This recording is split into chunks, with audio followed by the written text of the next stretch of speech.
Okay. Good evening. मैं Audible हूँ तुम लोगों को? सब लोग सुन पा रहे क्या? Good evening sir. Good evening sir.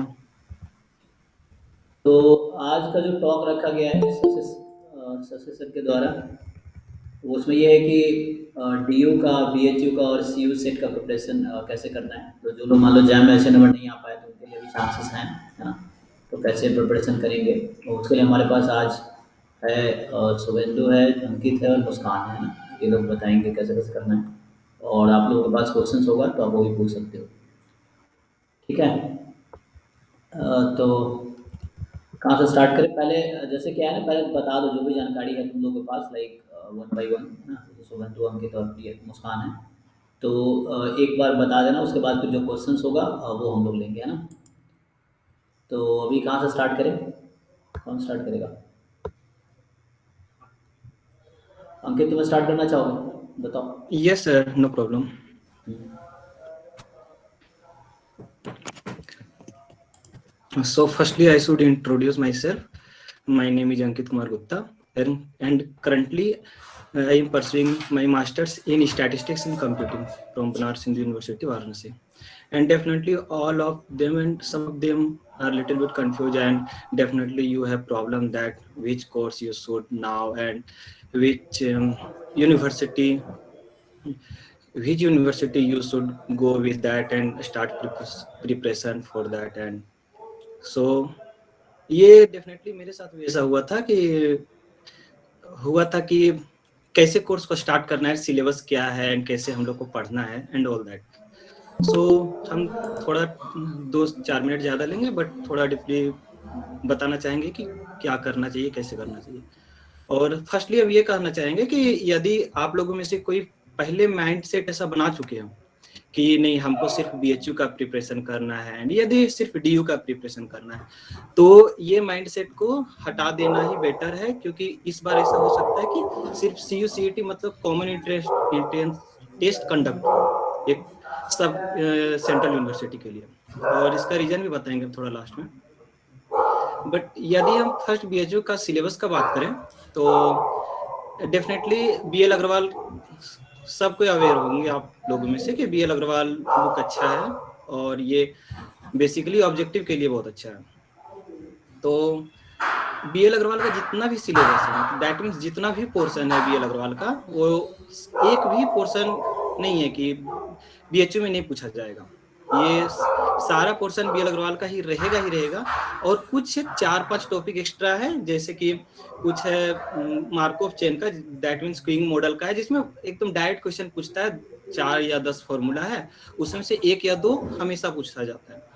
तो कुछ क्विंग मॉडल का है एंड देन गेम थ्योरी का कुछ क्वेश्चन है, जैसे सैडल पॉइंट सब पूछा जाएगा एंड कुछ उसका प्रॉपर्टीज है, 1-2 बस ओवरव्यू लेना है कि हाँ गो थ्रू हो जाए कि ये सब कोर्सेस है ना, कि मेरे लिए ये न्यू है, नहीं पढ़े हैं तो छोड़ दें इसको। ऐसा नहीं होना चाहिए, क्योंकि यदि 1 या 2 दिन देख के भी ओवरव्यू ले लेना तो ऐसा होगा कि जो पढ़ा हुआ नहीं भी है उससे भी क्वेश्चन अच्छा खासा बन जाता है एग्जाम में, अच्छे से नहीं पढ़ा हो तो भी। और एलपीपी बस इतने ही है, एलपीपी इतने 3 एक्स्ट्रा है जो बीएल अग्रवाल में मेंशन नहीं किया हुआ है। एंड यदि न्यूमेरिकल एनालिसिस भी बहुत अच्छा है, इससे मार्किंग स्किल मतलब अच्छा उठाया जा सकता है। एंड इंडेक्स नंबर ये सब मेंशन है बीएल अग्रवाल में। तो ये 3 टॉपिक थोड़ा एक्स्ट्रा हट के है, वही LPP and Qing model and एक है वही मार्कोव चेन वाला, थोड़ा गेम थ्योरी सब, बस इतना ही है। तो ये बीएल अग्रवाल का पोर्शन हो गया, जिसमें स्टैटिस्टिक्स पूरा कवर हो जाएगा। दैट मीन्स एक भी स्टैटिस्टिक्स का पोर्शन नहीं होगा कि छूट जाएगा स्टैटिस्टिक्स का पोर्शन। एंड यदि हम डीयू का बात करें तो डीयू में ऐसा है कि जैम का प्रिपरेशन आप लोगों में से जितना कोई भी किए होंगे तो लगभग पोर्शन कवर ही हो गया होगा। दैट मीन्स कि मैथ्स का पोर्शन लगभग कवर हो गया होगा। स्टैट्स तो ओवरऑल बीएचयू का यदि करेंगे, बीएचयू का स्टार्ट हो गया तो ओवरऑल पूरा स्टैट्स कवर हो जाएगा। एंड मैथ्स का कुछ पोर्शन एक्स्ट्रा है, जैसे डिफरेंशियल इक्वेशन हम लोग का जैम का सिलेबस में नहीं है, तो वो थोड़ा पढ़ना पड़ेगा डिफरेंशियल इक्वेशन से, क्योंकि अच्छा क्वेश्चन आता है, ये नहीं कि छोड़ देना है। यदि क्योंकि ऐसा है कि हम डिफरेंशियल इक्वेशन छोड़ के जाएंगे डीयू का एग्जाम देने, तो ऐसा नहीं कि बाकी सब छोड़ के जाएंगे और वो प्रिपरेशन नहीं किए होंगे डिफरेंशियल इक्वेशन का। तो डिफरेंशियल इक्वेशन नहीं छोड़ना है, क्योंकि 2 या 4 क्वेश्चन अच्छा खासा आ जाता है डिफरेंशियल इक्वेशन से। एंड देन अदर है ये थोड़ा एसिम्प्टोट्स है एंड यूलियर्स थ्योरम है, बस इतना ही है नया पढ़ना होगा जैम से हट के, और कुछ नया नहीं है सर।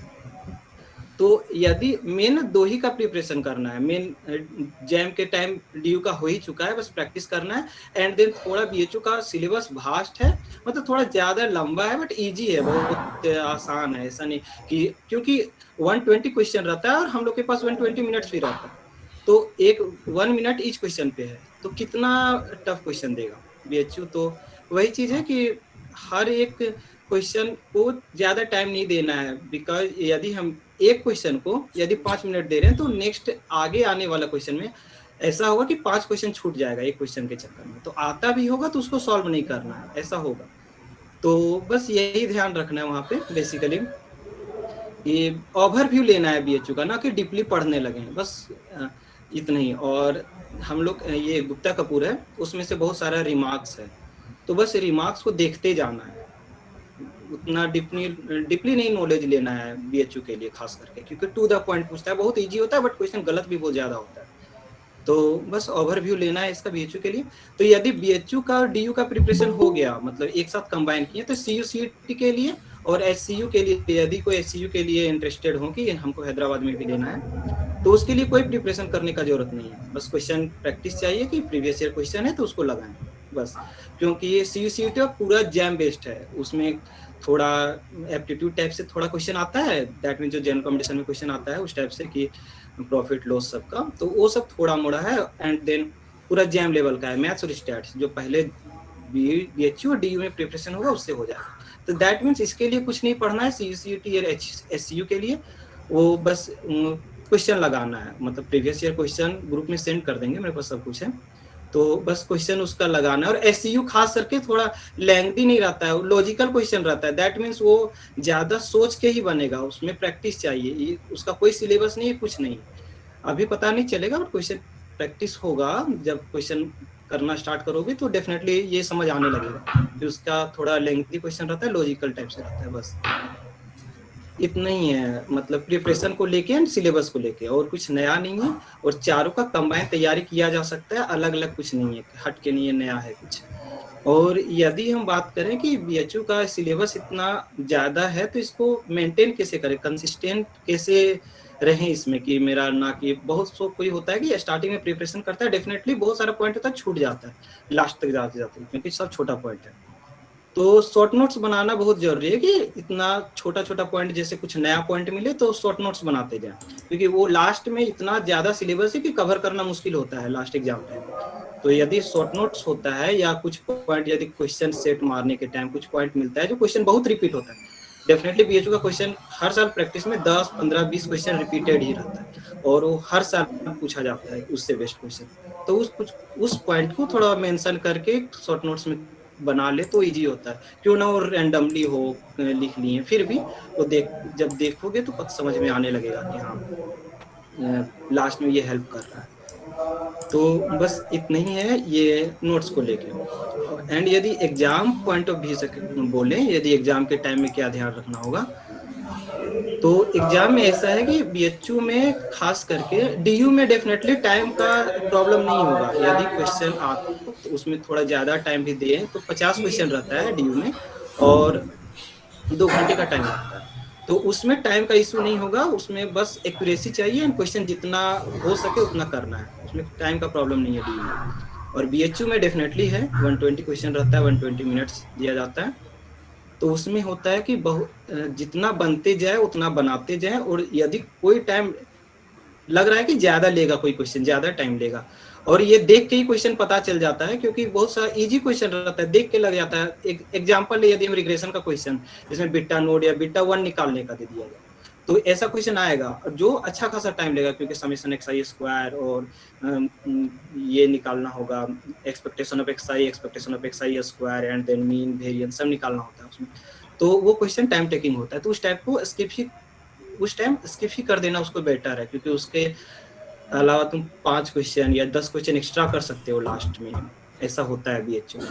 और मेन है एक्यूरेसी, क्योंकि जितना इजी होता है उस टाइम लगेगा कि हम बहुत सही मारे हैं, और यदि 50-50 चांस भी है तो भी मत मारो, ये मेरा सजेशन होगा। यहाँ डेफिनेटली हम लोग जितना कोई है सबका सजेशन यही होगा कि यदि 50-50 भी है तो जिसमें ज्यादा है कि हाँ 50-50 है बट लग रहा है कि नहीं एक हो जाएगा तो कुछ में ले सकते हैं रिस्क, हाँ, लेकिन ज्यादा क्वेश्चन में नहीं लेना है, क्योंकि जितना इजी होता है उतना ज्यादा गलत भी होता है। ये रियलाइज होगा जब आंसर किया आएगा तो लगेगा कि 120 है, 90 हमको मारना है, 100 मारना है, ये सोच के नहीं जाना है। जिस टाइप का वहाँ क्वेश्चन लेवल होगा, यदि 50% से 50% भी मार्क्स आता है ना बीएचयू में तो कोई भी कोर्स मिल जाएगा।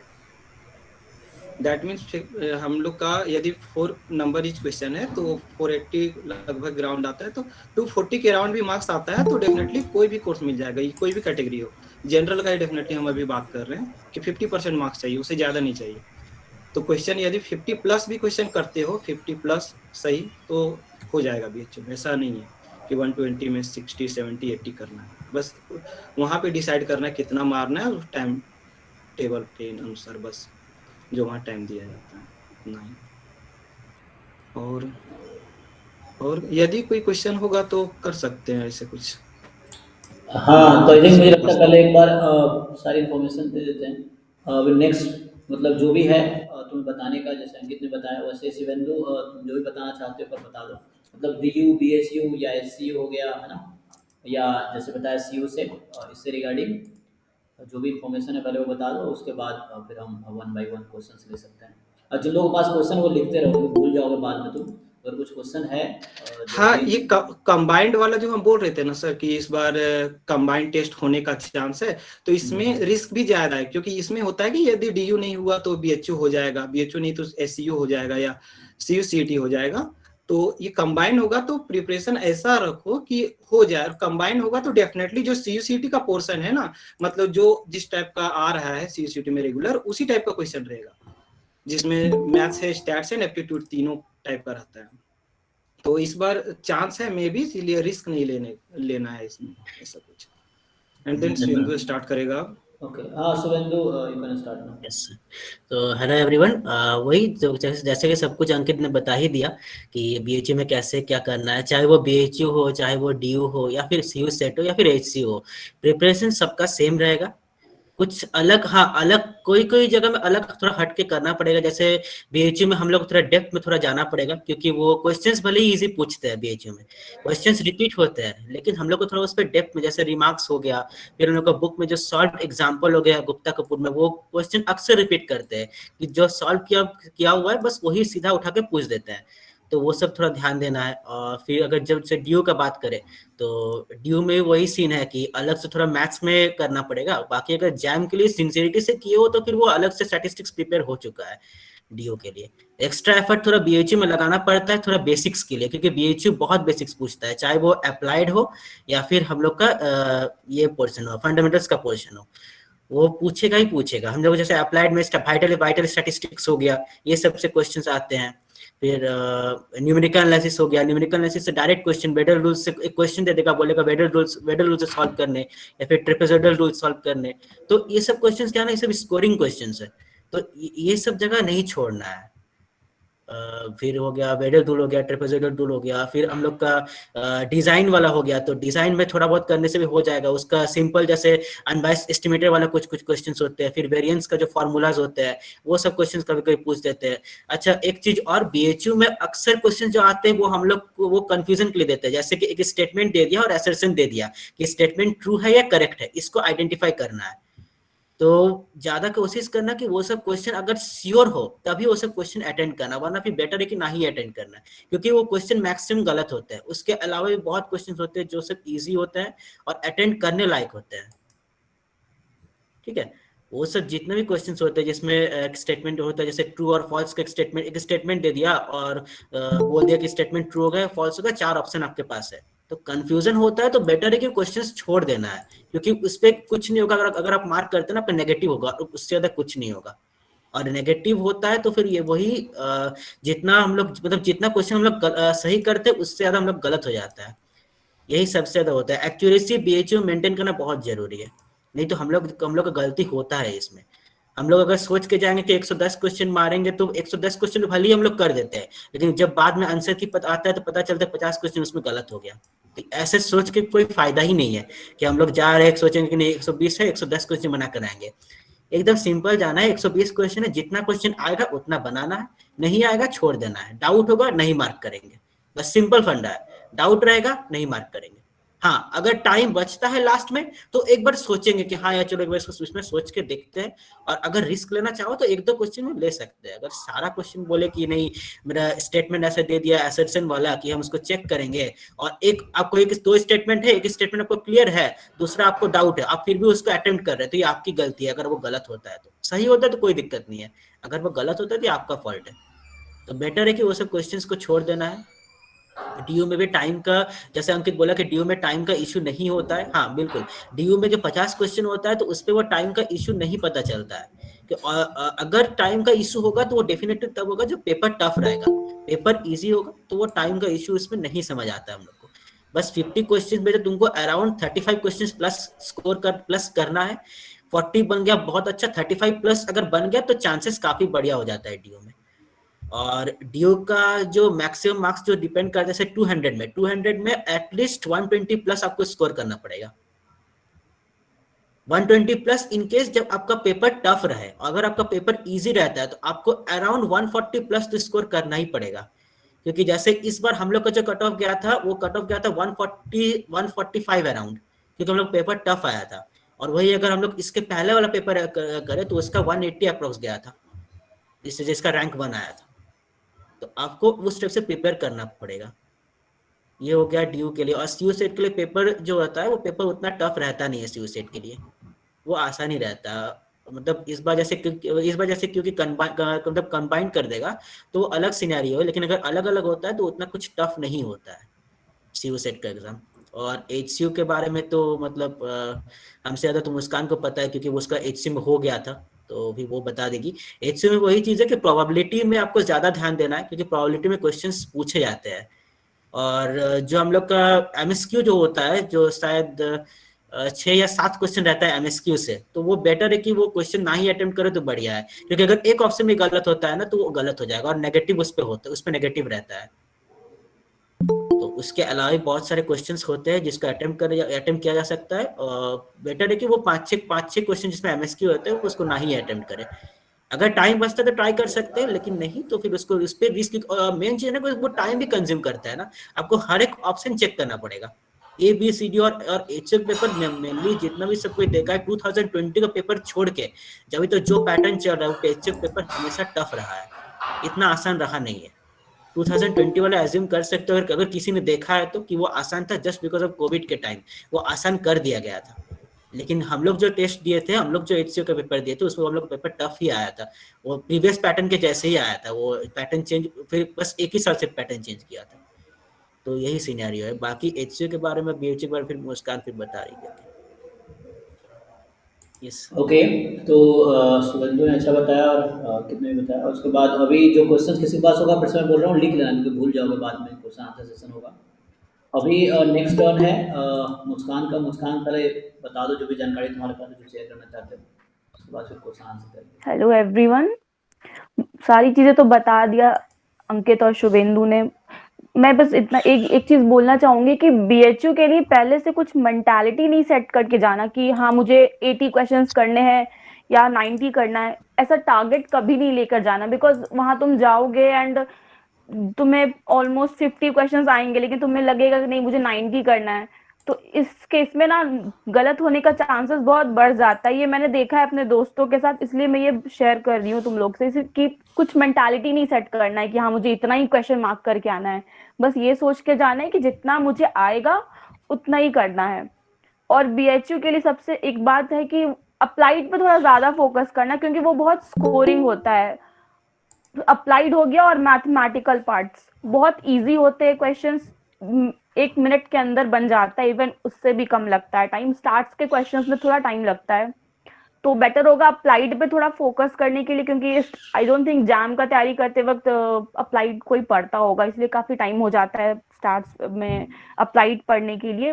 तो बेटर है कि अभी से ही थोड़ा अप्लाइड पोर्शन पे ज़्यादा फोकस किया जाए for BHU and for Hyderabad में सबसे मेन इम्पोर्टेंट चैप्टर होता है प्रोबेबिलिटी बहुत स्ट्रांग होना चाहिए अगर हैदराबाद किसी को चाहिए तो ऑलमोस्ट 50 to 60% प्रोबेबिलिटी से ही क्वेश्चंस आते हैं, प्रोबेबिलिटी एंड डिस्ट्रीब्यूशन फंक्शंस तो बहुत जरूरी है प्रैक्टिस के लिए डिस्ट्रीब्यूशन, और जितना हो सके क्वेश्चन पेपर्स प्रैक्टिस करना, एक दो बार करना चाहिए एटलीस्ट। एक बार तुम कर दो तीनों हैदराबाद DU और BHU सबका साथ में लेकर के एक दिन क्वेश्चन प्रैक्टिस करना, एक दिन इस एग्जाम का पेपर, अगले दिन दूसरे एग्जाम का पेपर, फिर अच्छे से पढ़ते कंटिन्यूअसली करते जाना, उसके जो सारा हो जाए देन फिर से एक बार अटेम्प्ट करना है क्वेश्चंस, उससे तुम्हारा प्रैक्टिस होगा। और स्पेशली शॉर्ट नोट्स, जब तुम कोई चैप्टर पढ़ोगे देन एक शॉर्ट नोट्स अलग से बनाते जाना और उसे कंटिन्यूअसली रिवाइज करते रहना कि एक आज ये चैप्टर रिवाइज हुआ देन अगला दिन दूसरा चैप्टर। फ्लुएंसी टूटनी नहीं चाहिए, ब्रेक नहीं आना चाहिए, वरना चीजें भूलने लगोगे। और क्या बोलूं सर, बाकी सबने तो बोल ही दिया सारी चीजें। अच्छा, ठीक है, अभी क्वेश्चन से लेते हैं। तो ऐसे जो भी इन्फॉर्मेशन था इसमें DU BHU SC और CU सेट, CU CAT कुछ लोग पूछ रहे थे क्या होता है, तो ये एक्चुअली इसका फुल फॉर्म जो है क्या है, central university common entrance test है ना। तो इससे क्या है कि जैसे आई थिंक होने वाला था ऐसा कि अब CU सेट से ही DU में एडमिशन होगा, आई थिंक SCU में भी होगा, मतलब सारी सेंट्रल यूनिवर्सिटी का एक साथ हो जाएगा इसी में। लेकिन अभी ऐसा नहीं है, तो अभी या पहले था कि DU अलग एंट्रेंस लेता है, BHU का अलग एंट्रेंस है, SCU का अलग एंट्रेंस है ना, और CU सेट का अलग है। CU सेट से क्या है कि जो बाकी सेंट्रल यूनिवर्सिटी है वहाँ एडमिशन होती है। ओके, तो बाकी जो क्वेश्चन है आप लोग चैट में लिख सकते हो या अनम्यूट करके पूछ सकते हो। अनम्यूट करने से पहले एक बार नाम लिख देना चैट में ताकि मैं बुला सकूँ, क्योंकि एक साथ सब लोग अनम्यूट कर लेंगे तो दिक्कत होगी। तो अभी क्या करते हैं, पहला क्वेश्चन क्या है सर 2 पॉइंट मेरा है जो मे भी इम्पोर्टेंट होगा, हम इंक्लूड कर देना चाहते हैं कि जैसे इन लोग बोला कि मुस्कान बताई और सुविंदु भी बताया कि अप्लाइड पोर्शन बहुत इंपॉर्टेंट है, तो अप्लाइड पोर्शन के लिए सलभ सर का हेल्प ले सकते हो, बहुत अच्छा है अप्लाइड सर का, IIT सलभ सर का पोर्शन से पक्का हेल्प लेना। उनका ये कंफाउंडिंग वाला हो गया, ये सब ऐसा कुछ जैसे बुक से समझ में नहीं आएगा, थोड़ा लेंथी होता है, बट सलभ सर बहुत अच्छा बताते हैं। और दूसरा, यदि कोई डिसाइड किया होगा कि BHU में प्रॉब्लम होगा कि हम किस कोर्स में, मतलब किस कोर्स के लिए जाएं, हम स्टैटिस्टिक्स एंड कंप्यूटिंग जाएं, MSc स्टैटिस्टिक्स जाएं, एंड एक अदर है बायो स्टैटिस्टिक्स का, तो डेफिनेटली तीनों का एक कंबाइन ही टेस्ट होता है, नहीं कि ये दिमाग में बहुत का चलता है कि अलग अलग हमको एग्जाम देना होगा सबके लिए, तो और एक ही टाइम पे ना हो, ऐसा कुछ पक्का बहुत के माइंड में ये कंफ्यूजन क्रिएट होता है। तो सिर्फ एक ही टेस्ट होता है, तीनों का कंबाइन होता है, कट ऑफ तीनों का अलग अलग रिलीज होता है। तो यदि कोई ये सोचा होगा कि एक जाए, तो मेरा सजेशन होगा कि तीनों में फॉर्म फिलअप करो, एंड बाद में तेरे पास ऑप्शन होगा कि किस में जाए। यदि सब में कट ऑफ क्रॉस करता है तो क्वालिफाई होता है, तो देन डिसाइड कर सकते हो कि किस में जाए, तो ये ध्यान में रखना है। और यदि किसी के माइंड में होगा कि CUCT बहुत बेटर है, तो CUCT के अंडर कोई ऐसा अच्छा कॉलेज नहीं है, एक राजस्थान है, वो भी प्लेसमेंट के मामले में बिल्कुल नहीं है, तो 2 ही ऑप्शन बचता है, एक DU एक BHU, और DU में एक OR है एंड MSc स्टैटिस्टिक्स है वहाँ, और कोई नहीं है। वहाँ भी दोनों का अलग अलग एग्जाम होता है DU में, तो दोनों के लिए फॉर्म जरूर भरना, ये मेरा सजेशन होगा। ओके सर, हम कोई क्वेश्चन? हाँ, अभी क्वेश्चंस चैट में लोग आ रहे हैं, क्वेश्चन 1 by 1 देख सकते हैं। पहला क्वेश्चन ये है कि BHU entrance will be conducted under CU set, तो जानकारी है क्या इसके बारे में कि CU CET से? नहीं सर, CU सेट के अंदर में BHU नहीं होता है, BHU का अपना अलग टेस्ट होता है। नहीं, इस साल से मे बी कंबाइन हो जाएगा DU और BHU। इस साल से हो सकता है। हाँ, अभी आगे शायद ऐसा न्यूज मैंने भी सुना था कि लाइक CU सेट के अंदर ही DU BHU SCU मतलब जितने सेंट्रल यूनिवर्सिटी है वो उसके अंदर एक ही एग्जाम के अंदर एडमिशन लेगा, लेकिन अभी तक नहीं है, मतलब आगे हो सकता है। नेक्स्ट क्वेश्चन है, DU ऑफिशियल नोटिस दे दिया है, DU का ऑफिशियल नोटिस आ गया है कि वो अलग एग्जाम देगा, मतलब इस साल ही होगा, अभी तक इसमें इस साल का ना? इस साल उसका, हाँ इस साल का हाँ, सर। इस साल वो अलग लेगा क्योंकि इस साल कुछ वो कोविड की वजह से प्रॉब्लम हुआ था, वो लोग मैनेज नहीं कर पाए, मैं भी पढ़ा था, तो लेकिन नेक्स्ट टाइम से मतलब इस साल प्लान था, लेकिन इस साल वो हो नहीं पाया, थर्ड वेव के चक्कर में थोड़ा सा शायद वन वेव हो गया सेकेंड या थर्ड वेव में। तो नेक्स्ट टाइम से हो सकता है कि डीयू भी ले लें। हाँ, इस साल नहीं लेगा, विराज सही कह रहा है कि इस साल डीयू ने नोटिफिकेशन जारी किया हुआ कि इस साल डीयू अपना एंट्रेंस लेगा। नेक्स्ट क्वेश्चन पूछा है सौम्यजीत ने कि ऑन द सब लोग पढ़ सकते हैं ना चाहे, on the basis placements which is the best among SCU BHU DU, बताओ भाई तुम लोग प्लेसमेंट किसमें अच्छा है तीनों में देखो से? देखो इसमें हम बोलना चाहेंगे कि ये अपना अपना थॉट है कि डीयू में जाए या बीएचयू में जाए, एससीयू में जाए, कोई भी कोर्स में जाए, तीनों यूनिवर्सिटी में कोई भी कोर्स में जाए, मेन डिपेंड करता है प्लेसमेंट स्किल पे कि टेक्निकल स्किल कितना किसका स्ट्रॉन्ग है। दैट मीन्स टेक्निकल स्किल बहुत जरूरी है। पाइथन मतलब मशीन लर्निंग आना ही चाहिए। दैट मीन्स पाइथन हो, आर हो, एमएल हो, तो ये सब जिसका स्ट्रॉन्ग होगा, प्लेसमेंट का क्राइटेरिया सब यूनिवर्सिटी में सेम ही है।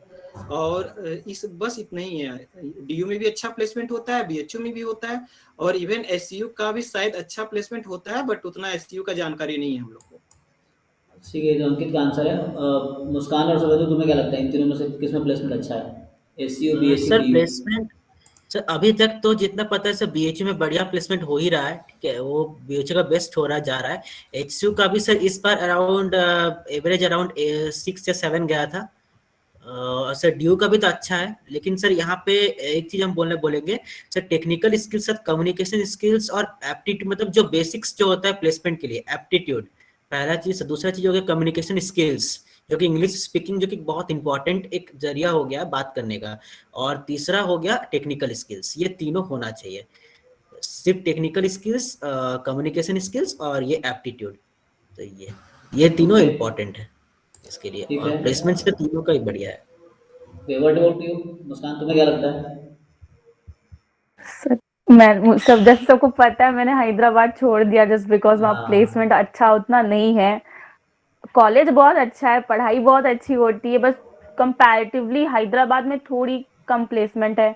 और डीयू में तो शुरू से ही बहुत प्लेसमेंट जा रहा है, बट बीएचयू भी काफी ग्रो कर रहा है प्लेसमेंट के मामले में। जैसे इस साल काफी अच्छा गया है, अभी हमारे सीनियर्स को अप्रॉक्स 15 आई गेस 25 लाख का पैकेज ऑफर हुआ है, अभी तक का हाईएस्ट था। तो बीएचयू भी धीरे धीरे डीयू के कंपेयर में आ रहा है। हाँ, थोड़ा एससीयू का मैंने सुना हुआ थ्योरेटिकल स्टडी ज़्यादा है, रिसर्च पे ज़्यादा फोकस होता है एससीयू यस, में। ऑल्सो थियोरेटिकल है वहाँ प्लेसमेंट में कम, क्योंकि बच्चे वहाँ बहुत कम है तो उतनी कंपनीज नहीं आ पाती है। 20 तो स्ट्रेंथ ही रहता है वहाँ के क्लास का, और उसमें से भी 10 बच्चे को आगे स्टडीज भी करना रहता है, तो कंपनीज काफी कम आती है। और ऐसे मैं अपने एक्सपीरियंस से बताऊंगा कि क्या आदमी, कंपनियां वही कंपनियां हैं जो अलग अलग जगह जाती हैं। जो कंपनियां आईआईटी में आती हैं वही कंपनियां बीएचयू में गई थी इस बार। एक्सेंचर जो है, जैसे मैं आईआईटी बॉम्बे एएसआई से हूँ, तो मुझे इतना है कि वही एक्सेंचर जो मतलब रिक्रूट की थी हमारे बैच से, एएसआई से, तो वही रिक्रूट की थी बीएचयू से भी। और प्लेसमेंट भी ऑलमोस्ट सेम ही था, मतलब पैकेज भी ऑलमोस्ट सेम ही था। तो ऐसा होता है, तुम्हारे अंदर कितनी कैपेबिलिटी है उसके अकॉर्डिंग सेलेक्ट हो गया ना। कहीं भी हो, अगर तुम थोड़ा वर्क करते हो, जैसे बोला उसने अंकित और ये सब, उनके स्किल तुम्हारे अंदर, लाइक तुम्हारा कम्युनिकेशन अच्छा होना चाहिए, थोड़ा एप्टीट्यूड टेस्ट लेते हैं वो लोग, वो थोड़ा बेटर हो, और तुम्हारे पास जैसे पाइथन या आर आता हो, ये सब है, थोड़े से मशीन लर्निंग का नॉलेज हो, तो वो तुम्हारा एज देगा। और ऑलमोस्ट सेम ही कंपनी अलग अलग जगह आती है, बस देखना है कि तुम उस लायक हो क्या, है ना, वो चीज़ हेलो सर। है। Yes yes, hello. बताइए। एक क्वेश्चन था सर, मैं पीएचडी स्कॉलर हूँ। जी जी। सर, इज नेट और पीएचडी दोनों इक्विवेलेंट है क्या सर?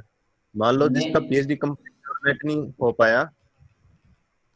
अच्छा, ये बच्चे आंसर नहीं दे पाएंगे, मैं दे देता हूँ इसका आंसर, क्योंकि इससे टॉपिक रिलेटेड है नहीं आज, मैं बता देता हूँ। नेट एक्चुअली एग्जाम है जो असिस्टेंट प्रोफेसर के लिए एलिजिबिलिटी, मतलब लाइक आपको अगर असिस्टेंट प्रोफेसर बनना है किसी कॉलेज या यूनिवर्सिटी में, तो वो आपको नेट क्वालिफाई करके आपको ये प्रूफ मिल गया, मतलब सर्टिफिकेट मिल गया कि आप एलिजिबल हो प्रोफेसर बनने के लिए।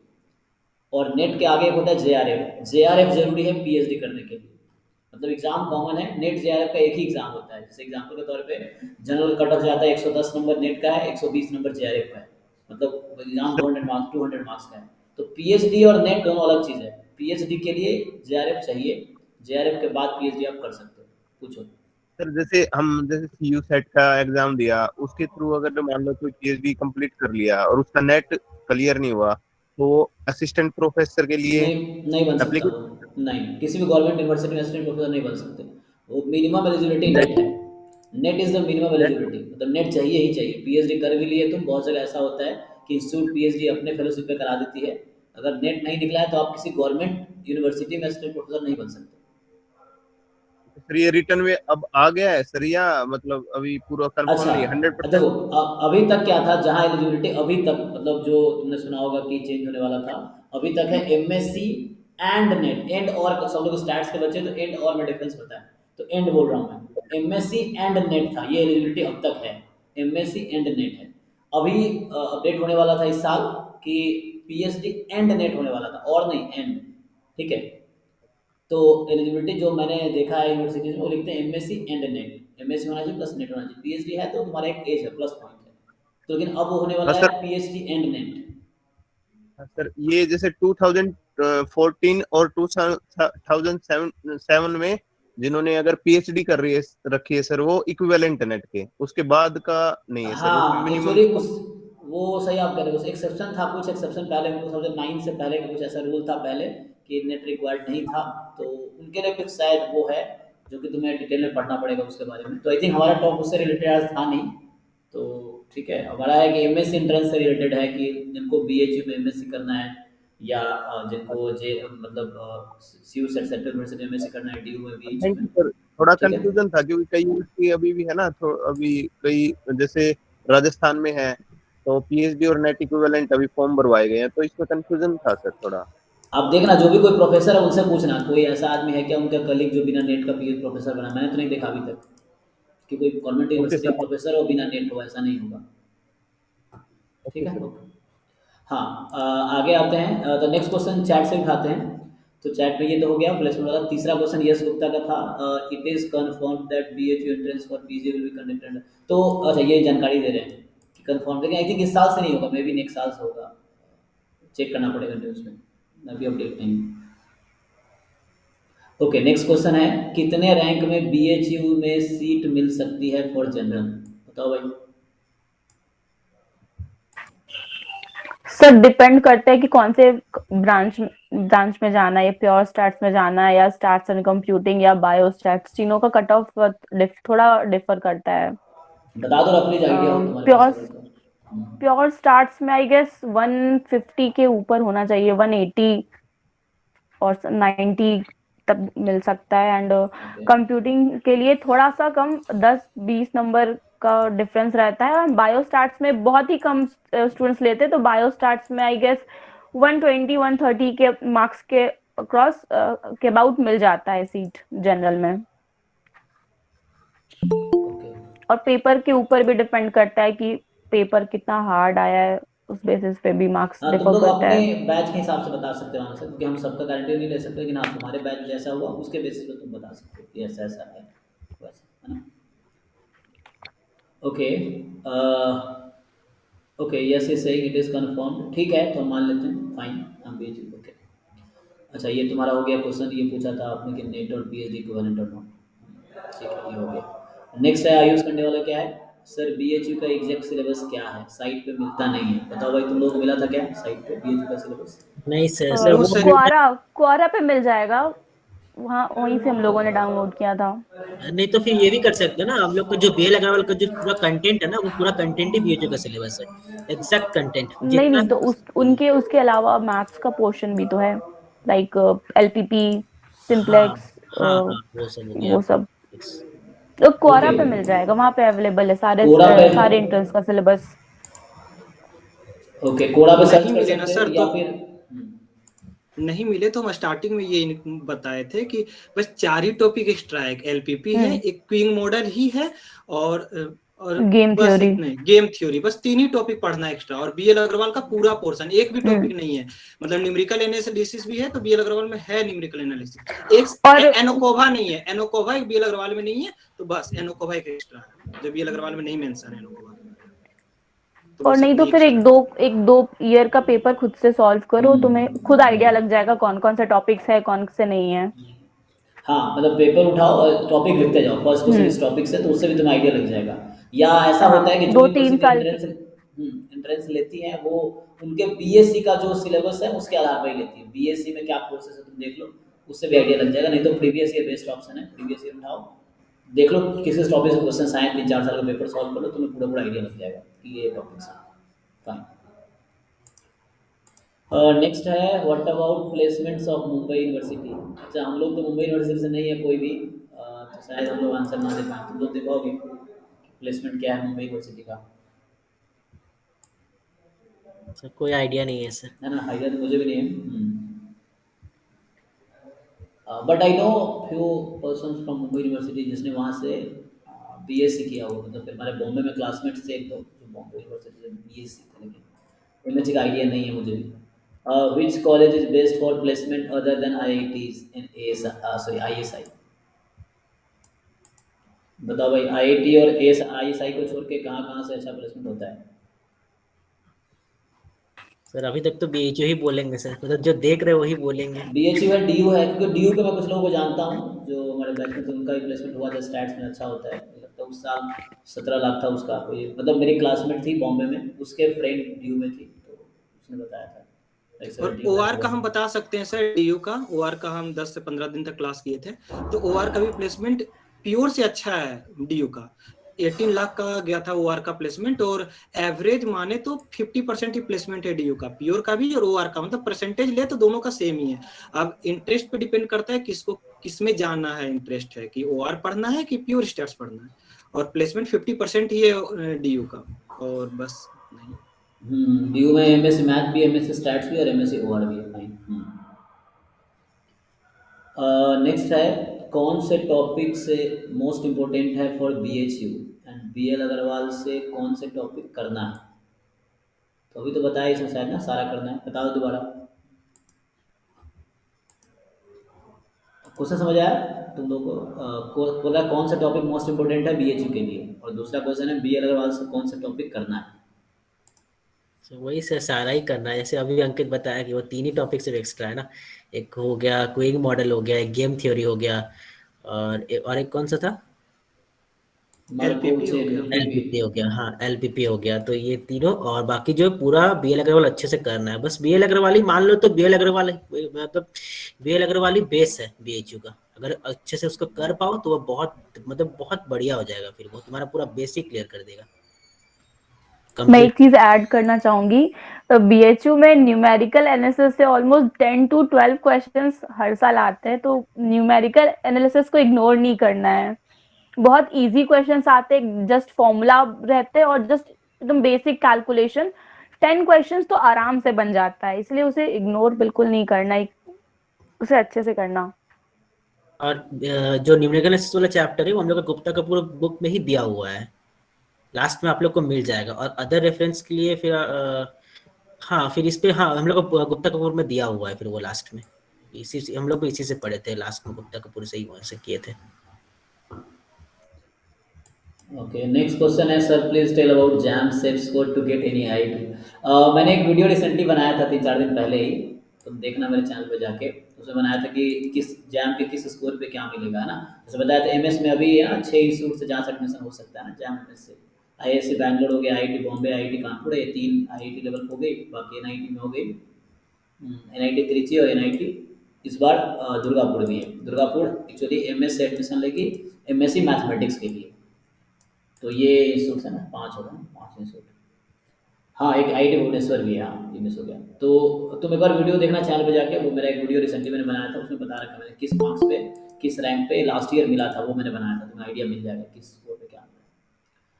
नेक्स्ट क्वेश्चन है अनुराग का, sir is there any batch will start for BHU DU entrance in supreme classes? नहीं, एक्चुअली इतना टाइम तुम्हारे पास नहीं है, तो हम जैम के साथ ही जो करा पाते हैं। बैच डीयू बीएचयू के लिए स्टार्ट तो नहीं होगा। आईएसआई के लिए भी मैं स्टार्ट करने वाला हूँ 1 मार्च से। आईएसआई का प्रीवियस ईयर पेपर कराऊंगा 1 मार्च के बाद। अभी मैं क्योंकि मैं खड़गपुर आ गया हूँ, यहाँ पे खड़गपुर में हूँ और मैं, तो यहाँ से भी फ्री होकर 1 मार्च के बाद मैं करूँगा। नेक्स्ट है रिया, आप दिन में कितना टाइम स्टडी करते थे, स्ट्रेटजीज क्या थी आपकी? आप लोग बताओ जी, आप लोगों से क्वेश्चन है। मतलब कितना टाइम पढ़ते थे और स्ट्रेटजी क्या थी?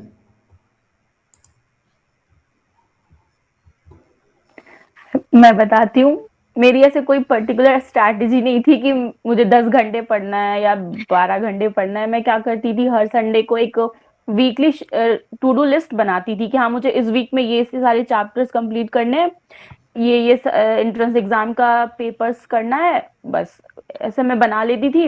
और फिर मुझे जब मन करता था जो चैप्टर पढ़ने का, मैं उसे रिवाइज करती थी। उस फर्स्ट टाइम में मैं पढ़ती थी एंड देन शॉर्ट नोट्स में बनाती थी, और फिर उस वीक के अकॉर्डिंग मैं क्वेश्चन सॉल्व करती थी कि या एक ड्यू का हो गया, एक हैदराबाद का एंड एक बीएचयू का। मैं हर वीक यही रूल फॉलो करती थी। और उसके बाद जब एक बार सारा सिलेबस कवर हो गया और सारे चैप्टर्स के शॉर्ट नोट्स रेडी हो गए एक सेपरेट कॉपी में, देन फिर मैं उसके बाद से जब रिवाइज करती थी तब मैं उसी नोट्स से ही पढ़ती थी। मैं बुक्स प्रेफर नहीं करती थी, क्योंकि उससे क्या होता है कि एक टाइम कम लगता है रिवीजन में और टू द पॉइंट चीजें पढ़नी रहती है। तो नोट्स से ही मैं हर कुछ दिन पे वो चैप्टर रिवाइज करती थी और कंटिन्यूअसली पेपर, ऑलमोस्ट मैं रोज एक पेपर सॉल्व करती थी। एक कब किसी दिन ड्यू का हो गया, किसी दिन हैदराबाद का, और एक टाइम लिमिट लेकर के सॉल्व करती थी। लाइक हैदराबाद का 2 आवर्स का पेपर है तो उसको 2 आवर्स में ही करना है, उससे ज्यादा नहीं लेना है। और एक पेपर कंप्लीट करने के बाद ही मैं उठती थी, बीच में कुछ ब्रेक नहीं लेती थी एंड देन फिर मैं आंसर मैच करती थी। मेरा यही शेड्यूल रहा है। तो बाकी दोनों बता दो।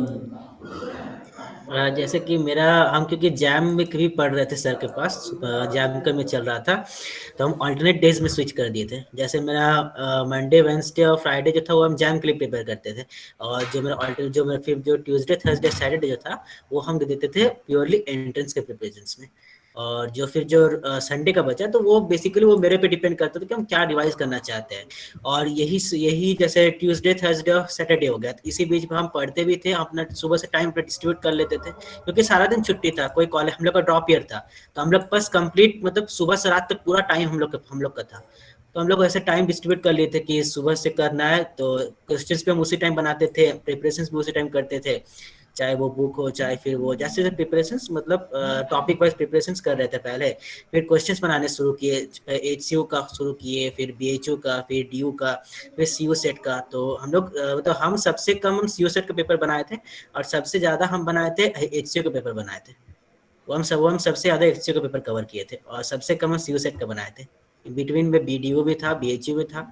और इस टाइम में फिर हम अपना जैसे मुस्कान बोली कि मेरा भी कुछ उसी टाइप सिमिलर टाइप से था कि हम भी एक दो टॉपिक हम सोच लेते थे, जैसे हम रैंडम वेरिएबल्स पढ़ेंगे, डिस्ट्रीब्यूशंस पढ़ेंगे, क्योंकि मेरा एंट्रेंस में जैम में चल रहा था, तो जैसे जैसे मैं जैम में मेरा मैथ्स चल रहा था, स्टैट्स रिवीजन होते जा रहा था संतोष के पास वहाँ पे, तो स्टैट्स में ज़्यादा फोकस उधर करना नहीं पड़ रहा था। हम बेसिकली अप्लाइड पोर्शन में ज़्यादा ध्यान दे रहे थे, क्योंकि बीएचयू अप्लाइड पोर्शन पे ही मतलब वो सबसे सही करेगा। क्वेश्चंस इजी आते हैं अप्लाइड में और टफ नहीं होते, और डायरेक्ट वहाँ से क्वेश्चन सॉल्व भी हो जाते हैं, कुछ स्ट्रेस नहीं लगता है उस पर।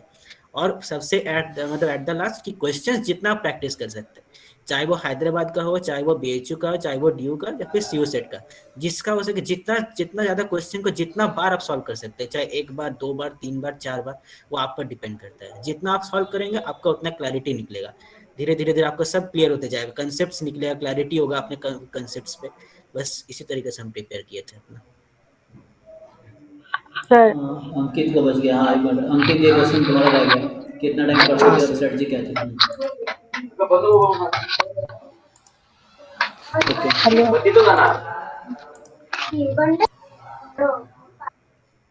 सर ओके, यदि हम अपना बात करें कि मेरा स्ट्रेटेजी क्या था एंड प्रिपरेशन हम कैसे किया करते थे, तो जैसे सुरेंदु और हम दोनों सर के पास जैम का तैयारी करते थे, तो जैम थोड़ा उस टाइम हम लोग जैम को बहुत सीरियसली लेते थे, तो ज्यादा टाइम जैम पे ही देते थे ये, और ये साइड से करते थे। तो मेरा था कि मेरा सुबह का टाइम जो था वो अभी तो मेरा हमेशा सुबह का टाइम मेरे लिए बहुत बेटर रहा है, क्योंकि 7 से 10 या 11 हम एक साथ बैठ पाते हैं।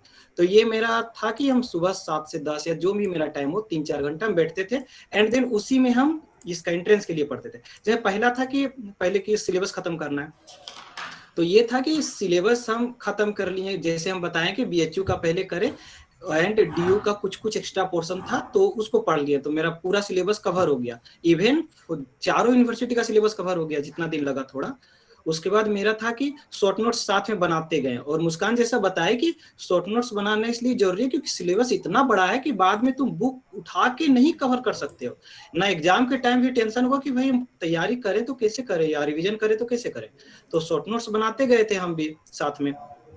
एंड उसके बाद यदि सिलेबस खत्म हो गया और फिर सिलेबस ही नहीं करते जाना है, ये शशि सर भी हमेशा गाइड करेंगे कि एक बार तुम क्वेश्चन से दैट मीन सिलेबस से क्वेश्चन में गए and then second time question से सिलेबस में जाओ, दैट मीन्स क्वेश्चन सॉल्व करते करते सिलेबस को प्रैक्टिस करो, दैट मीन्स तेरा जो पोर्शन है वो। तो फिर सिलेबस जब खत्म हो गया तो हम क्वेश्चन बनाना स्टार्ट किए थे, और मेरा ये नहीं था कि हम प्रैक्टिस करना स्टार्ट किए क्वेश्चन पेपर को तो 10 क्वेश्चन बनाए एंड देन सेकेंड दिन के लिए 10 क्वेश्चन छोड़ दिए, नहीं, एक बार बैठना है तो खत्म करना। स्टार्टिंग में प्रॉब्लम होगा कि 2 घंटा में पूरा बीएचयू का क्वेश्चन सॉल्व नहीं होगा, तो कुछ जैसे 1 मंथ होगा कि या 15 डेज होगा कि 3 घंटा 4 घंटा 5 घंटा ले रहा है तो देना है, एंड फिर धीरे धीरे प्रैक्टिस बन जाएगा एंड देन फिर उसी फिक्स टाइम है, दैट मीन्स 2 आवर में मेरा कैसा परफॉर्मेंस है ये चेक करना है। तो मेन ये था, और हम ऐसा कभी नहीं किए कि हम सिर्फ 10 दिन या रेगुलर हम पहले बीएचयू का पूरा 10 साल का क्वेश्चन पेपर सॉल्व किए, नहीं, आज हम यदि बीएचयू का किए देन कल डीयू का कर रहे हैं। तो ऐसा क्योंकि कोई एग्जाम साथ ही होगा ना सबका, ऐसा तो नहीं है, तो प्रैक्टिस सबका सिलेबस कंप्लीट भी साथ ही करना है। यदि एक बार में फर्स्ट का प्रिपरेशन करते हो तो यदि डीयू का जिस टाइम करने जाओगे तो बीएचयू का आधा कुछ भूल चुके होगे क्योंकि इसमें बहुत छोटा टॉपिक है, तो साथ में साइमल्टेनियसली लिखना बहुत जरूरी है। तो मेरा प्रिपरेशन ऐसा था, और सीयूसीईटी का जैसा बताया कि एग्जाम के पहले ही हम किए थे, क्योंकि बीएचयू और यदि डीयू कर लिए तो डेफिनेटली वो सब हो जाता है। तो एग्जाम के 15 दिन पहले या एग्जाम के 10 दिन पहले सीयूसीईटी का हम किए थे, एससीयू का भी इसी तरह किए थे, बीच बीच में कभी कभी पेपर किया करते, तो उतना ये नहीं था। नेक्स्ट क्वेश्चन है, can we prepare for BHU statistics and computing in 2 months? बताओ, क्या 2 महीने में तैयारी हो सकती है बीएचयू स्टैटिस्टिक्स एंड कंप्यूटिंग की, मतलब एंट्रेंस की ना? सर डेफिनेटली कर सकते हैं सर, क्यों, यदि ज्यादा टाइम दें तो यदि पहले सिलेबस उठाएं कि सिलेबस कंप्लीट करते जाए, तो लेकिन क्वेश्चन भी साथ में लिखना होगा कि यदि हम क्वेश्चन भी करते जाए तो क्वेश्चन नहीं होगा स्टार्टिंग में, बट देखते जाए, उससे क्या होगा, माइंडसेट बन जाएगा कि हाँ हमको ये पोर्शन कंप्लीट करना है और क्वेश्चन इसी के अकॉर्डिंग आता है, मतलब ज्यादा डीपली नहीं पूछता है ना, तो हो जाता है कि यदि न्यूमेरिकल एनालिसिस है तो यही 10 ही क्वेश्चन में न्यूमेरिकल एनालिसिस पूछता ही है, तो क्वेश्चन देख देख के ये नॉलेज हो जाता है। और यदि टॉपिक वाइज सिलेबस कवर किए तो पढ़ा हुआ है, जिसका सिलेबस बीएससी जिसका स्टैटिस्टिक्स होगा पढ़ा हुआ है तो इजी होगा कि सिलेबस हम कंप्लीट कर लिए जल्दी एंड देन क्वेश्चन प्रैक्टिस करें, तो हो सकता है 2 महीना, क्योंकि हम लोग भी उतना नहीं किए हैं प्रैक्टिस, और अभी तो टाइम ही कहाँ मिल रहा है बहुत कोई को, जिसका 6th सेम कंप्लीट हो रहा है उसके बाद कहाँ टाइम मिल रहा है बहुत कोई को करने का, तो बहुत कोई निकाल ही रहा है 2 महीना में करके, ऐसा कुछ नहीं है, ये डिपेंड करता है स्ट्रेटेजी पे। सर डेडिकेशन पे डिपेंड करता है, स्ट्रेटेजी डेडिकेशन होना, अगर 2 months में करना है तो फुल्ली डेडिकेटेड होना पड़ेगा कि नहीं करना है, उसके अलावा कुछ नहीं, तो यही चीज होना चाहिए। और स्ट्रैटेजी मेंटेन, जो कि बताया अंकित के सिलेबस का ध्यान रखना पड़ेगा, क्वेश्चन सेट्स पे, ये सब का स्ट्रैटेजी और डेडिकेशन कंप्लीट डेडिकेट होना पड़ेगा, नहीं तो फिर 2 months में पॉसिबल नहीं है। अगर मजाक में लोग बोले मजाक में लेके 2 months से प्रिपेयर करें तो ये पॉसिबल है ही नहीं, कोई भी एंट्रेंस 2 months में नहीं प्रिपरेशन कर पाएगा मजाक में, जितना डेडिकेट होकर वो प्रिपरेशन किया जाए वो पॉसिबल हो जाएगा। और उतना कुछ टफ पेपर नहीं आता है, पेपर आसानी आता है, बस थोड़ा बहुत डिटेल्स में जाता है, तो वो आप लोग को थोड़ा ध्यान देना पड़ेगा डिटेल्स में, यही चीज है।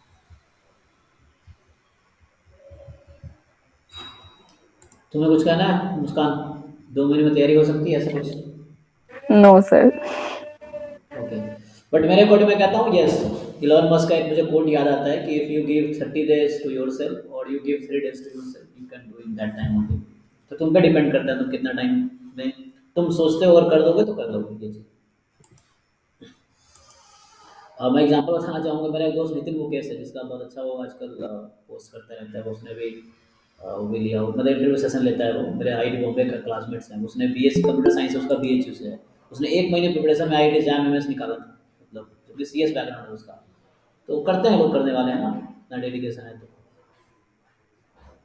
नेक्स्ट क्वेश्चन है, only previous year question is enough to clear the exams, बताओ। जितने ज्यादा क्वेश्चंस प्रैक्टिस करोगे उतना ही अच्छा है।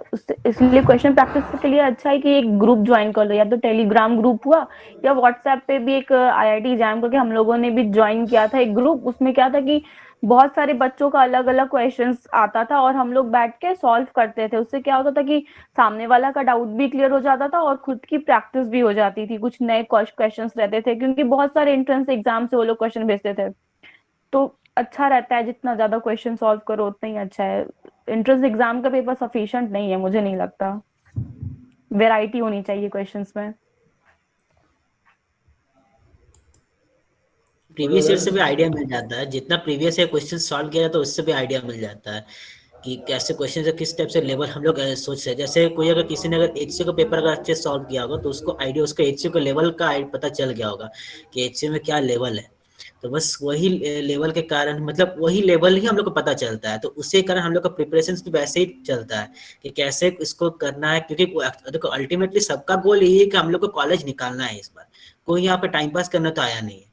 तो बेटर है कि उस टाइम उस लेवल के अकॉर्डिंग प्रिपेयर किया जाए कि हाँ यार अगर उस लेवल से एक स्टेप ऊपर रहे तो वो हम लोग के लिए बेटर है, क्योंकि हम लोग फिर उसके आगे फिर और मतलब उसके नीचे जो आएगा उसको हम लोग अच्छे से कर सकते हैं। हाँ, अलग अगर लेवल और उसके ऊपर रहा तो फिर वो डिफिकल्ट है, लेकिन जो लेवल हम लोग जो प्रिपेयर मतलब जो एंट्रेंस का लेवल होता है तो बस उस लेवल के अकॉर्डिंग हम लोग को प्रिपेयर करना पड़ेगा, ताकि हम लोग और क्वेश्चन पेपर जितना बना सकते हैं, चाहे वो हम बोले जितना बार बना सकते हैं। जैसे 10 साल का अगर पेपर है तो 10 साल में जितना बार पेपर बना सकते हैं, 1 बार 2 बार 3 बार, वो आपके लिए बेटर है, बहुत बेनिफिशियल होने वाला। अभी नहीं, जिस दिन एंट्रेंस आपका क्रैक होगा ना उस दिन आपको पता चलेगा कि हाँ यार हम मेहनत किए थे, वो मेहनत का फल हम लोग को मिल गया है।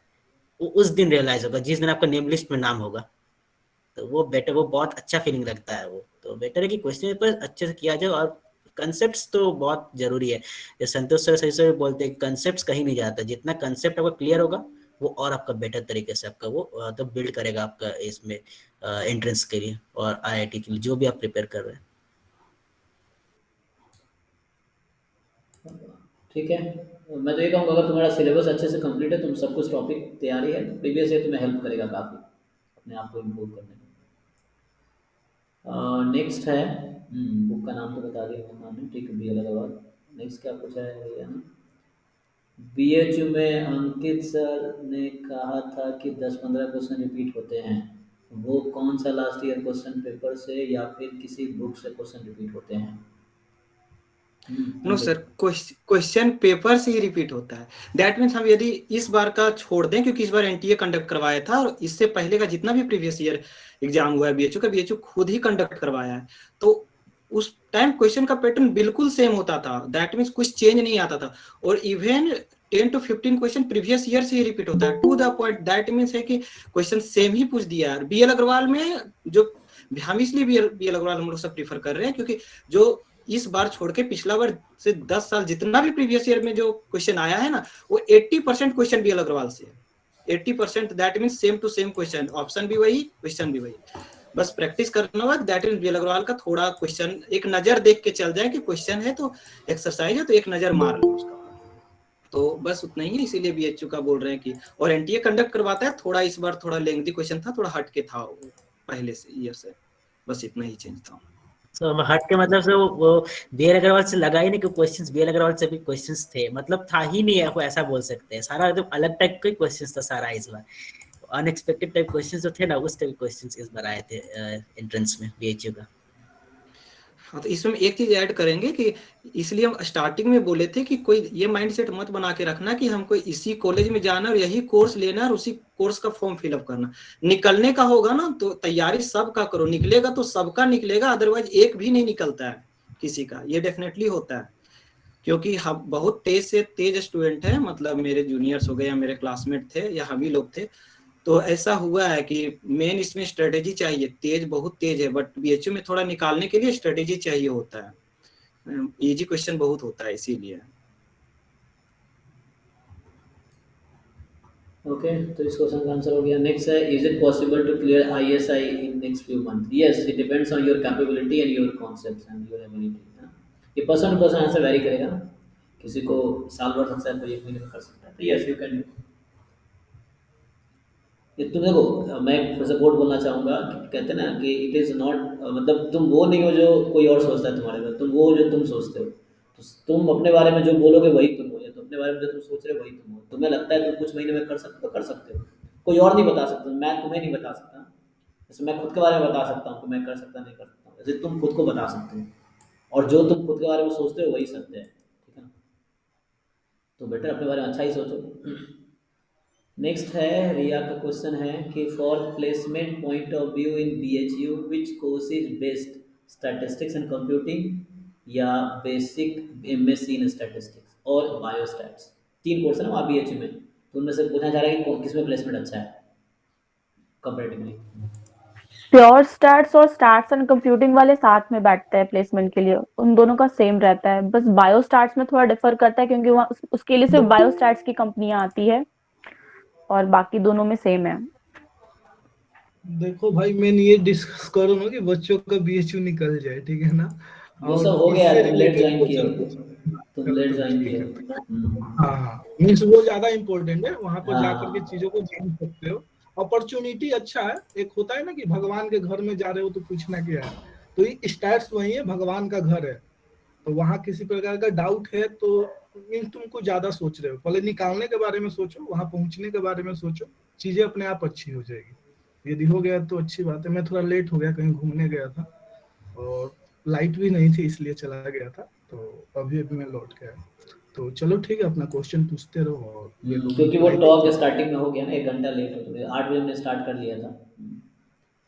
ओके, नेक्स्ट क्वेश्चन क्या है, तो हम क्वेश्चन आंसर भी कर रहे हैं, ठीक है। नेक्स्ट है, अभी कितना टाइम है हमारे पास बीएचयू डीओ एग्जाम के लिए? कितना टाइम है भाई? 2 मंथ्स, सिर्फ 2 मंथ्स, मार्च एंड अप्रैल। अगर जो भी कोविड अब नहीं आया तब, अगर कोविड कोविड आ नहीं आया गया तब तब कुछ प्रिडिक्ट नहीं कर सकते। कुछ नहीं कर सकते। तब से हम लोग का एग्जाम अक्टूबर में हुआ था, होना चाहिए था अप्रैल में, मई लास्ट में, लेकिन हुआ था अक्टूबर में। तो डिपेंड करता है कोविड के ऊपर। अगर कोविड सब कुछ सही रहा तो अप्रोक्स 2 मंथ्स यहाँ से मानकर चलो, 2 to 3 मंथ्स में एग्जाम हो जाएगा एंट्रेंस, चाहे वो बीएचयू डीओ सीयू सेट किसी का भी हो जाएगा वो। सो अगर पेपर सीयूसीईटी के थ्रू हुआ तब भी बीएल अग्रवाल पढ़ना जरूरी है, या उसका जो सिलेबस है पिछला सिलेबस बता नहीं, तो बीएल नहीं, अग्रवाल पढ़ना जरूरी नहीं है उस, क्योंकि अभी तक पैटर्न नहीं आया है ना। यदि कंबाइंड टेस्ट होगा तो पैटर्न नहीं दिया है सीयूसीटी का कैसा होगा। यदि सीयूसीटी का पैटर्न होगा तो जो डीयू का प्रिपरेशन करेगा बस उतना ही है, और थोड़ा एप्टीट्यूड का है, क्योंकि सीयूसीटी का क्वेश्चन पूरा बोले ना कि मैथ्स जैम बेस्ड होता है, स्टैट्स भी जैम बेस्ड ही होता है। जैम का ही क्वेश्चन 2 कॉपी भी बहुत सारा आ जाता है सीयूसीटी में। तो बस, और एप्टीट्यूड का थोड़ा सा, थोड़ा इंग्लिश है कम, और एप्टीट्यूड का जैसे मैथमेटिक्स होता है वो सब है बस जीके भी भाई। है थोड़ा सा। इसीलिए बोले रिस्क नहीं लेना है, क्योंकि लास्ट मोमेंट में क्या हो जाए पता नहीं, न्यूज आए कि कंबाइंड टेस्ट होगा। इसीलिए हम, मेरा सजेशन है कि साथ में करो तैयारी यदि करना है तो। ये सभी एग्जाम को कंबाइन कर रहा है, मर्ज कर रहा है। तो मेरे अकॉर्डिंग जैसे जैम का कॉमन सिलेबस है, क्योंकि हर एक यूनिवर्सिटी का अपना एक अलग क्राइटेरिया होता है। तो जैसे जैम पूरे इंडिया को कवर कर रही है, तो उसके अकॉर्डिंग, मेरे अकॉर्डिंग कि क्यूसेट का जो सिलेबस होगा, मीन जो कंबाइंड एग्जाम होगा, मोटा मोटी जैम के आसपास ही होना चाहिए, मीन ज्यादा डिफर नहीं होगा। हाँ वो डिफाइन करेगा। एनटीए एग्जाम लेता है, जैसे नेट जेआरएफ का एग्जाम एनटीए लेता है। अच्छा, पहले नेट जेआरएफ ऑफलाइन होता था, ऑफलाइन इन द सेंस मेरा मतलब है कि पेन पेपर पे होता था ना, भरते थे हम, फिल करते थे, पेन से रखते थे। अब क्या है, वो ऑनलाइन हो गया है, तो वो अब एनटीए कराती है, एनटीए उसका भी कराती है ना, नीट का भी एनटीए कराती है। तो वैसे ही एनटीए ही एग्जाम कराएगी इसका, सीयू सेट का भी। तो वो एक सिलेबस स्पेसिफाई करेगा वो, और उसके हिसाब वो ऐसा सिलेबस होगा जो हर यूनिवर्सिटी में कॉमन होगा, ऐसा सिलेबस देगा। हाँ, लाइक जैम टाइप का ही होगा, तो जरूरी है जैम का ही हो, लेकिन वो जैम टाइप का ही एक स्पेसिफिक सिलेबस होगा।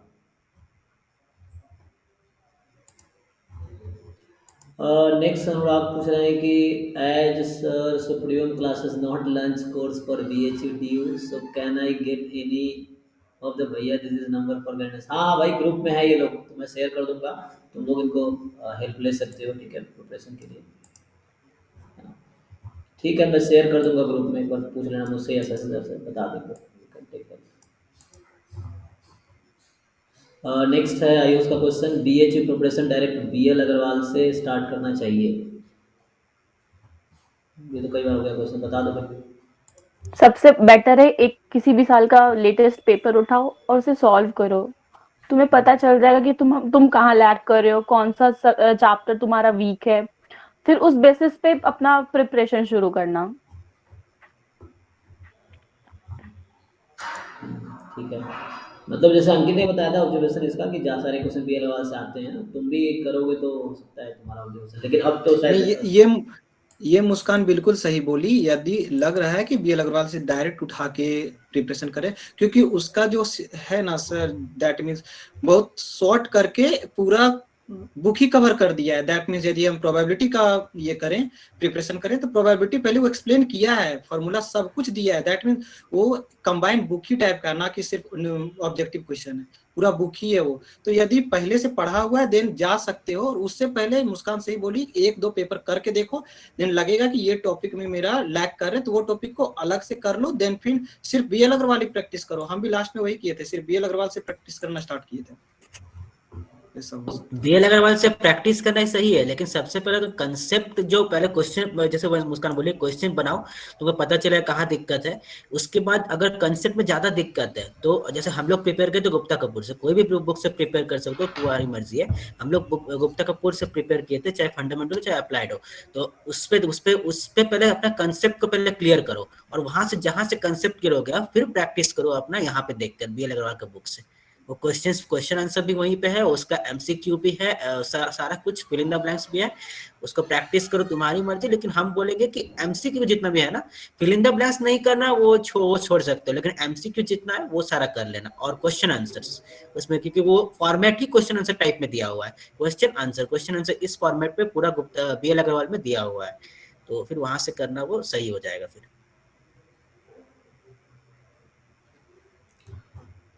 ओके, नेक्स्ट क्वेश्चन है कि I have 3 mathematics and 1 semester in my UG, so am I eligible for BHU and DU?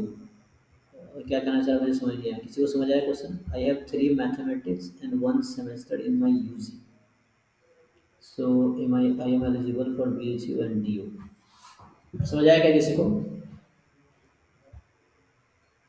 या तुम दोबारा लिख सकते हो सुयस, या अनम्यूट करके अगर पूछ सकते हो तो पूछ लो क्या बोलना चाह रहे हैं। ओके, तो ये क्वेश्चन समझ नहीं आया कि 3 मैथमेटिक्स एक सेमेस्टर है मतलब। नेक्स्ट क्वेश्चन पे आते हैं, आईएसआई प्रिपरेशन कैसे कर सकते हैं अभी? देखो इसके लिए क्या है कि अभी एक बार सिलेबस देख लो आईएसआई का क्या है। सिलेबस तुम कॉन्फिडेंट हो, तुम्हें आता है तो प्रीवियस ईयर उठाओ और तुम अपना लेवल चेक करो, फिर उसके हिसाब से 1 बार 2 बार 3 बार 4 बार पेपर करो और अपने आप को इम्प्रूव करना, या उस टाइप के पेपर्स क्वेश्चंस किसी बुक से करो। तो syllabus and previous year paper ये किसी भी एग्जाम के लिए काफ़ी है। नेक्स्ट है, how should we make our time table या study schedule for maximum productivity? बताओ, तो क्या टाइम टेबल कैसे बनाना है, स्टडी शेड्यूल कैसे बनाना ताकि मैक्सिमम प्रोडक्टिविटी हो? ओके बताओ। सर ये तो डिपेंड करता है सर, मतलब जो इंसान मतलब पढ़ रहा है उसके ऊपर। सर जैसे किसी को रात में पढ़ना अच्छा लगता है, किसी को सुबह में पढ़ना अच्छा लगता है। तो यहाँ पे सबसे इम्पोर्टेंट चीज ये है कि भाई वो जब भी टाइम जाग रहा है वो मैक्सिमम टाइम अपना पढ़ाई पे मतलब दे, क्योंकि वही अल्टीमेटली इम्पोर्टेंट है। क्योंकि कोई सुबह में जागता है, कोई सुबह उठ के पढ़ता है, कोई रात देर तक पढ़ता है, तो वो डिपेंड करता है। टाइम टेबल वैसा बनाना है, ये नहीं स्ट्रैटेजी जो बनाना है। हम वैसे हम लोग तीनों मिलके यही बोले कि अलग अलग अपना एक नोट्स बनाओ सारा टॉपिक्स का पढ़ के, ये क्योंकि यही इंपॉर्टेंट है। और फिर रिवीजन करते टाइम वही नोट्स को रिवीजन करो बस, और फिर क्वेश्चन पेपर्स लगाओ, बस यही चीज है। और टाइम तुम अपना देखो कि तुमको मतलब किस टाइम पे पढ़ने का ज्यादा सही लग रहा है, चाहे वो रात को हो चाहे सुबह हो। जितना टाइम भी जाग रहे हो मतलब मैक्सिमम टाइम कोशिश करो वो पढ़ाई पे इन्वेस्ट करने का इस टाइम पे, क्योंकि ये बहुत क्रूशियल टाइम है। ये टाइम ऐसा है ना कि अगर एंट्रेंस वाला टाइम, क्योंकि पता नहीं कि एंट्रेंस कब हो सकता है, एंट्रेंस अक्टूबर में भी हो सकता है, एंट्रेंस कमिंग मई में भी हो सकता है, तो हम लोग इसको प्रिडिक्ट नहीं कर सकते। तो बेटर है कि 2 मंथ्स टाइम है तो सिंसियरली कर लिया जाए, थोड़ा सा हो गया तो अगर जैसे कॉलेज एक बार निकल गया फिर तो रिलैक्स है, हाँ चलो निकल गया, वही कोशिश करना है और क्या। ओके, नेक्स्ट क्वेश्चन इसने पूछा था कि सर 2020 या 21 के बीएचयू पेपर कहाँ से मिलेंगे? ओके ठीक है, तो मुस्कान बोल रहे ठीक है, हम सेंड कर देंगे सर, बीएचयू का 2021 तक कर देंगे। हाँ, एक ग्रुप है ना हमारा वो मैथमेटिक्स एंड स्टैटिस्टिक्स वाला, इन लोगों को मैं ऐड कर दूंगा उसमें, तुम लोग को बता देंगे या मैं मुस्कान को ऐड कर दिया अभी तो वो सेंड कर। हाँ, तो उस ग्रुप में एक मैथमेटिक्स एंड स्टैटिस्टिक्स वाला ग्रुप है जो मेरे तुम्हें यूट्यूब चैनल पे सब डिस्क्रिप्शन में भी ये लिंक का डाला हुआ है व्हाट्सएप का, तो उसमें हम लोग इनको ऐड कर देंगे और ये लोग भेज देंगे पेपर्स। सर बेटर है ना सर, एक ड्राइव क्रिएट कर देते हैं सर, एक ड्राइव क्रिएट कर देते हैं, उसमें जितना भी एचसीयू के कुछ हम लोग पास कलेक्शन ऑफ एचसीयू के पेपर्स है, उसका सिलेबस वगैरह में हम लोग टोटल कलेक्शन हम लोग के पास है, एचसीयू का हो गया, फिर बीएचयू का हो गया, सीयू सेट का हो गया, तो वो सब ड्राइव पे अपलोड करके लिंक ही शेयर कर देंगे सर, जिसको हाँ जब हाँ जरूरत हो वो राइट, ये भी कर सकते हैं। हाँ, तो वो अपलोड करके लिंक इस व्हाट्सएप ग्रुप में शेयर कर देंगे, और जिन लोगों के पास व्हाट्सएप ग्रुप शशि लिंक इसका उसमें पोस्ट कर दें इसी में चैट में, ताकि जो लोग नहीं हैं यहाँ पे उस ग्रुप में उसको ज्वाइन करना चाहते कर सकते हैं। अभी क्या करते हैं, नेक्स्ट क्वेश्चन है, जैसे आपने कहा कि किसी भी पेपर का सिलेबस होगा प्रीवियस ईयर पेपर, बट इस बार का जैम का पेपर प्रीवियस ईयर से सिमिलर नहीं था। हाँ, मतलब देखो, मेरा मतलब ये था सिलेबस से बाहर तो नहीं रहा होगा, क्योंकि जो सिलेबस में नाम है टॉपिक्स का वही रहा होगा। अब क्वेश्चन, अब तुम ये नहीं कह सकते ना सेम ही देंगे, क्योंकि जैम में या किसी भी एग्जाम में ऐसा नहीं पिछले बार का पेपर उठा देगा, बट उससे रिलेटेड ही होगा। ऐसा नहीं होगा कि तुमने कभी देखा नहीं होगा उस टॉपिक का नाम, नया नहीं होगा। प्रीवियस ईयर बस एक आइडिया के लिए है कि कैसे क्वेश्चंस आए हैं अब तक, तो अगर तुम उस साल होते तो तुम कैसे आंसर करते, या तुम्हें एक बार आइडिया मिलेगा क्या लेवल है ना। और शुरू में ऐसे ही लगता है, जैसा 2023 का एग्जाम होगा तो तभी बच्चे यही बोलेंगे 2020 वाला पेपर से अलग आया, तो अलग ही आना है, मतलब एग्जैक्टली 100% सेम नहीं आएगा, बट उस टॉपिक सिलेबस से बाहर का नहीं होगा। जैसे जो सिलेबस में टॉपिक स्पेसिफाई उससे बाहर का एक भी क्वेश्चन नहीं होगा। अब क्वेश्चन एग्जैक्ट नहीं होगा, हो सकता है क्वेश्चन का पैटर्न बदल दिया और थोड़ा सा लेवल इंक्रीज हो गया, वो अलग चीज़ है, बट उससे रिलेटेड ही होगा, है ना। तो आई थिंक और किसी के पास कुछ क्वेश्चन है, you can ask, otherwise we can stop here, है ना। और भी कुछ तुम लोगों को बताने का रह गया हो तो yes Anurag, you can unmute. अच्छा हाँ हाँ अविराज पूछो। भैया हॉस्टल मिलता है कि नहीं बीएचयू में? बताओ जी।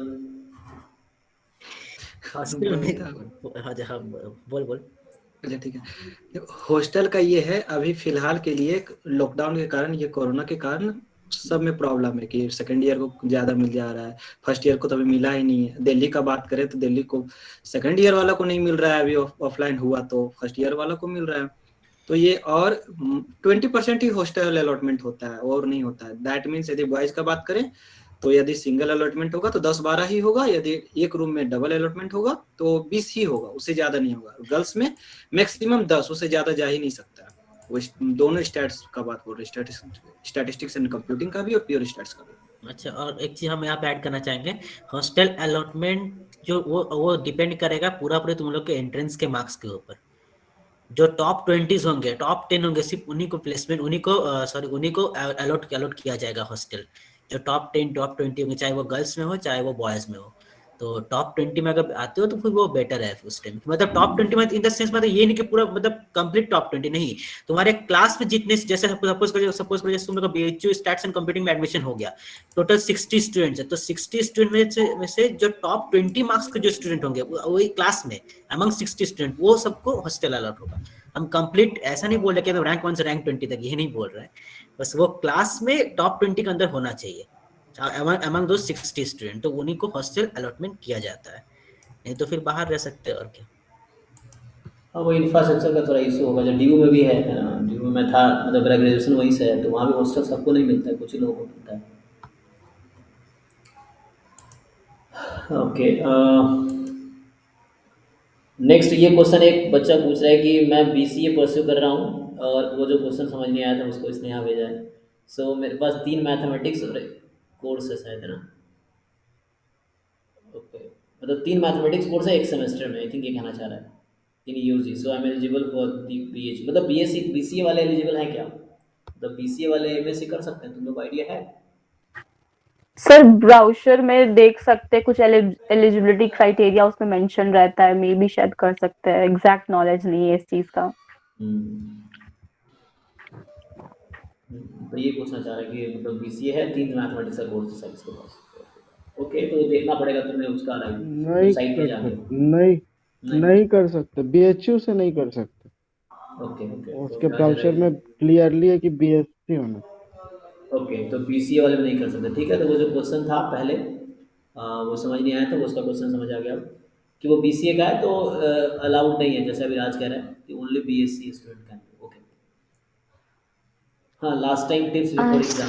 तो हाँ यस, पूछो पूछो। एक तो अनुराग भी कुछ पूछने वाला था म्यूट करके। हाँ, अभी कोई पूछ रही थी, पूछो। ये सर एक्चुअली मेरी आईडी से लॉगिन नहीं हो रहा था तो मैंने अपने भाई की अच्छा, आईडी से ठीक है लॉगिन ठीक कर है, मैं लिया। समझ गया। हाँ ओके। सर ये पूछना था, जैसे अभी जैम का तो पेपर बिल्कुल अच्छा नहीं गया और सुप्रीमम क्लासेस के बारे में भी बहुत लेट पता चला था। तो अगर मुझे ईयर ड्रॉप भी नहीं लेना है तो बीएचयू में प्रिपेयर करके, और जो कोडिंग वगैरह पार्ट है अगर MSc stats and computer science में हो जाता है तो कोडिंग वाला पार्ट भी प्रिपेयर करके वहीं पर तो प्लेसमेंट के लिए ठीक रहेगा क्या? नहीं ड्रॉप या नहीं लेना हाँ। है इसका आंसर? मैं बताया, मेरे साथ मेरे बैच वालों में जो एक्सेंचर में जिन लोगों का इंटरव्यू हुआ, मतलब जॉब लगा था, उसी बैच में उनके दोस्त ही थे जिनका बीएचयू से लगा था सेम पैकेज पे। आई थिंक 8-10 लोगों का एक साथ लगा था बीएचयू से, जैसे मुझे याद है 19 to 21 बैच की मैं बात कर रहा हूँ। तो हुआ था, मतलब सेम उनके फ्रेंड ही थे जो आईटी बॉम्बे में थे, वही बीएचयू में थे, सेम कंपनी में सेम पैकेज में उन लोगों का लगा था। तो मुझे जितना आइडिया, बाकी ये लोग भी बता सकते हैं। तो मतलब पॉसिबल हाँ है, तो प्लेसमेंट अच्छा हो सकता है। बीएचयू सर काफ़ी अच्छा प्लेसमेंट जा रहा है कुछ सालों से, मैं सुन रहा हूँ 1-2 सालों से, 2-3 सालों से। बाकी तुम लोग बताओ जी कुछ सर रेफरेंस। मेन है ना कि यदि एडमिशन होता है बीएचयू में, दैट मीन्स कि अभी हम लोग के पास टाइम कम है, दैट 1 ईयर तो पूरा मिल नहीं रहा है। तो सितंबर मतलब सितंबर या अक्टूबर में कंपनी आने लगती है, तो that means we have just around 8 or 9 months। So तो क्या है कि हम लोग को उसी के बीच में, मतलब फर्स्ट सेमेस्टर में ही एमएल तक कंप्लीट करना है। दैट मीन्स पाइथन भी पढ़ना होगा, आर तो कोर्स में है, यदि आर और पाइथन में एक अच्छा करना होगा तो पाइथन कर लें एंड देन एमएल करना ही पड़ेगा, एंड थोड़ा सीक्वल हो गया बस।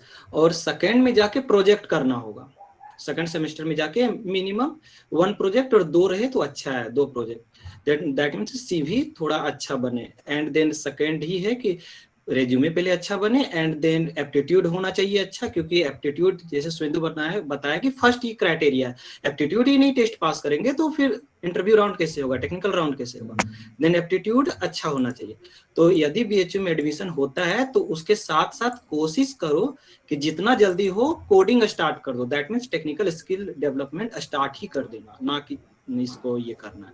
और यदि अभी ही थोड़ा मोड़ा देखना स्टार्ट कर सकते हो, दैट मीन्स कि आगे का 2 महीना वेस्ट ना हो समझने में कि हमें क्या करना चाहिए। मत भी कोडिंग करना स्टार्ट करो, बट नॉलेज गेन करना कि हाँ पाइथन ये होता है, या हमको ये करना है, एमएल में ये करना है, एमएल में ये चीज यूज होता है, बस उसका नॉलेज ले कि आगे का 1-2 महीना पक्का बच जाएगा, कि जब कॉलेज के साथ साथ स्पीड पकड़ लोगे कोडिंग को लेके। तो ये थोड़ा है टाइम का प्रॉब्लम।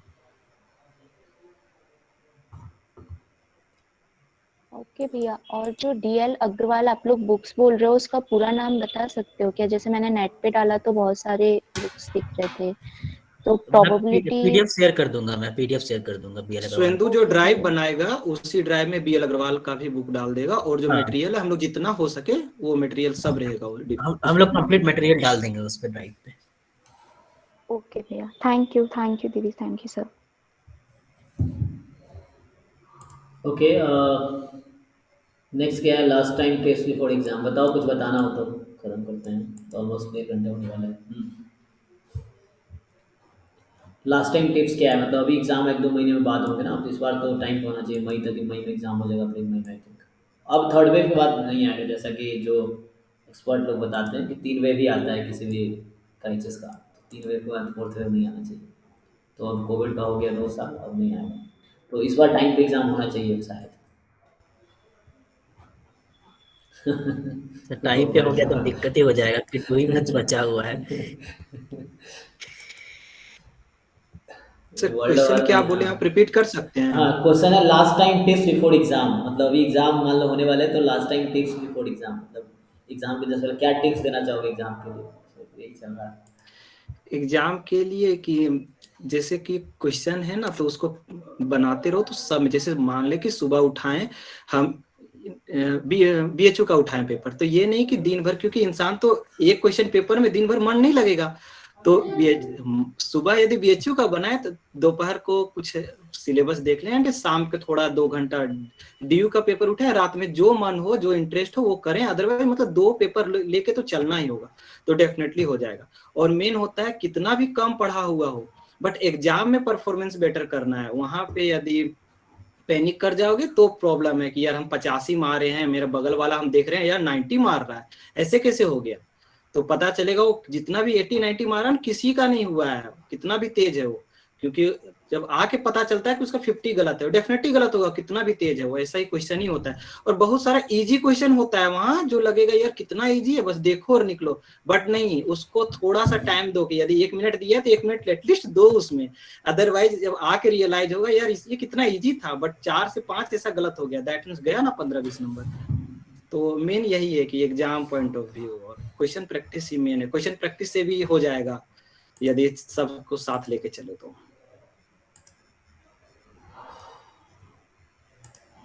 ओके, तुम लोग कुछ बताना चाहोगे टिप्स? कुछ चीज तो यही चीज की एरर्स बहुत होते हैं, मतलब सिली मिस्टेक्स बहुत होते हैं। मेरा एक सबसे बड़ा सिली मिस्टेक हुआ था कि कंपाउंडिंग के क्वेश्चन में प्लस माइनस में उल्टा करके आए थे। मतलब वो हड़बड़ी में बनाया सही था, बस कंपाउंड करना था, लेकिन वो ऑप्शन मार्क करते टाइम वो हड़बड़ी में गलत, मतलब बी मार्क करना था, हम सी मार्क करके आ गए थे। तो वो हमको बहुत अभी तक खलता है कि हम क्यों उसको फिर उस टाइम ऐसे नहीं सही से किए थे। तो सिली एरर्स बहुत होते हैं। प्लस माइनस में इतना एरर्स होगा ना, पॉइंट में 0.08 लिखना है तो कोई 0.8 मार्क कर देगा। तो इस टाइप से एरर्स जो होते हैं ना, ये सब बाद में बहुत होता है।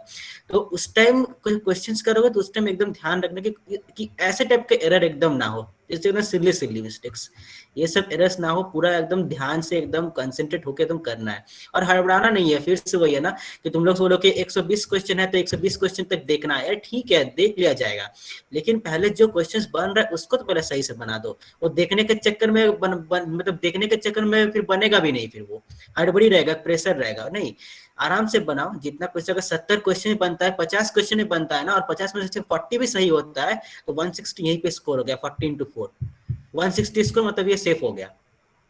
तो ये सेफ हो गया मतलब जनरल कैटेगरी सेफ नहीं हुआ, मतलब ये ओबीसी या फिर ऐसे बोल सकते हैं जनरल कैटेगरी अराउंड 230 या 220 अराउंड स्कोर करना पड़ेगा, 220 प्लस आउट ऑफ 480। इस बार पैटर्न चेंज हुआ ना, तो आउट ऑफ 480, तो 480 में अराउंड 200 प्लस या 220 प्लस स्कोर करना पड़ेगा जनरल के लिए, और ओबीसी के लिए 160 स्कोर 160 प्लस के लिए सही हो जाएगा फिर वो।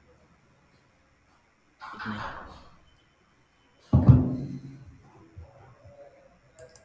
ठीक है, और किसका रह गया आंसर? ये वर्ल्ड वार कोई पूछा था भाई, वर्ल्ड वार नहीं होना है, वर्ल्ड वार तब होगा जब अमेरिका आएगा इसमें। एनीवे हटाओ इसको।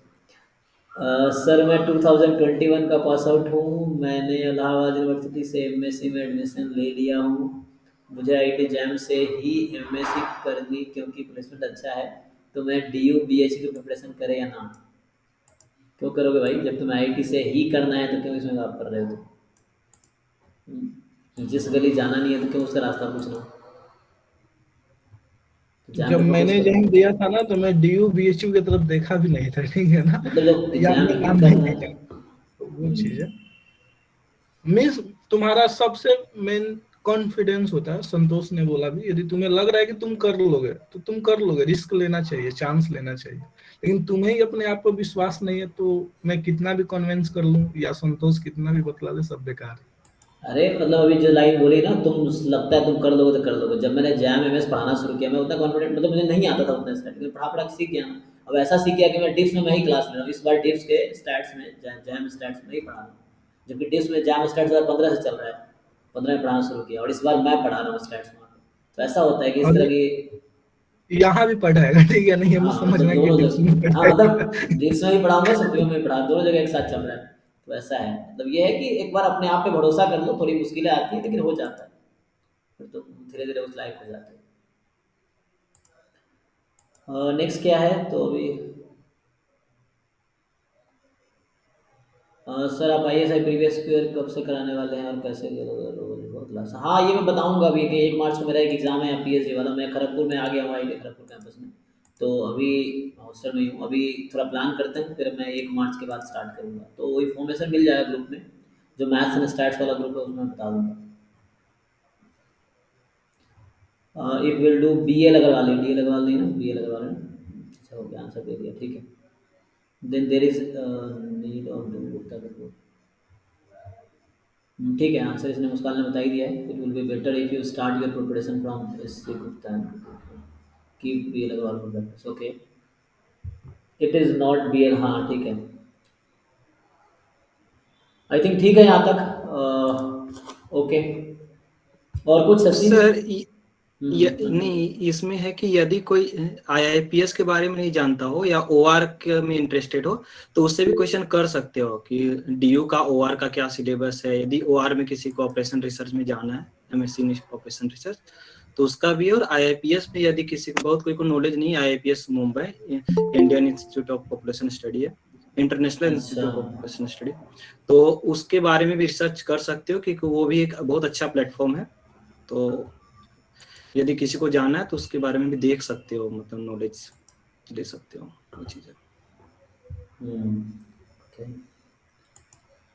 तो IIPS में एडमिशन कैसे होता है? इंटरनेशनल इंस्टीट्यूट ऑफ क्या क्या बोलते हैं, public study, population study, population studies. Okay. तो उसका ऑनलाइन इसमें एग्जाम होता है। हम दिए थे उसमें कि 50 क्वेश्चन आता है उसमें, और वो बहुत ही इजी आता है। दैट मीन्स पूरा एप्टीट्यूड ही रहता है, थोड़ा स्टैट्स रहता है, स्टैट्स में भी बहुत इजी क्वेश्चन आता है। और दैट मीन्स 50% स्टैट्स रहेगा, 50% एप्टीट्यूड और मैथ्स मिक्स रहेगा। और एक एक नंबर का आता है, जस्ट 50 नंबर का, और 1 आवर का ही टाइम दिया जाएगा उसमें। तो उसमें दैट मीन्स स्कोर अच्छा जाता है, कट ऑफ दैट 40+ जाता है, क्योंकि उतना सीट नहीं है वहाँ पे। दैट मीन्स 20 होगा, उससे ज्यादा नहीं होगा। तो अच्छा है यदि कोई वहाँ पे एडमिशन लेता है, क्योंकि मेरे 2 फ्रेंड है वहाँ पे, तो ये 5,000 पर मंथ वहाँ पे ये भी मिलता है। तो और इंटरनेशनल इंस्टीट्यूट है, यदि कोई पॉपुलेशन के बारे में स्टडी करना चाहता है तो उसका फ्यूचर भी बहुत अच्छा है रिसर्च के मामले में, पॉपुलेशन के बारे में जिसको ज्यादा ये करना है, रिसर्च करना है।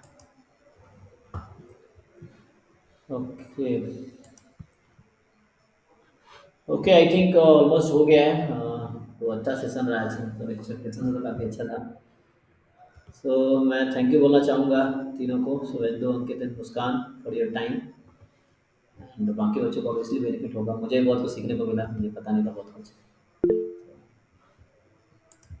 चलो, thank you everyone, thank you all 3 specially, and thank you so much sir for giving me this opportunity. Thank you sir. चलो भाई, अच्छा गाइड किया तुम लोगों ने, अच्छी बात है। हाँ, मतलब अच्छा कॉन्फिडेंस तुम लोगों में है, इट विल हेल्प यू। जानते हो, मैंने जब BHU दिया था तो मैं 25 भी क्वेश्चन नहीं कर पाया था, इसलिए मैंने तुम लोगों को बुलाया, क्योंकि मैं मेनली जैम पर फोकस था।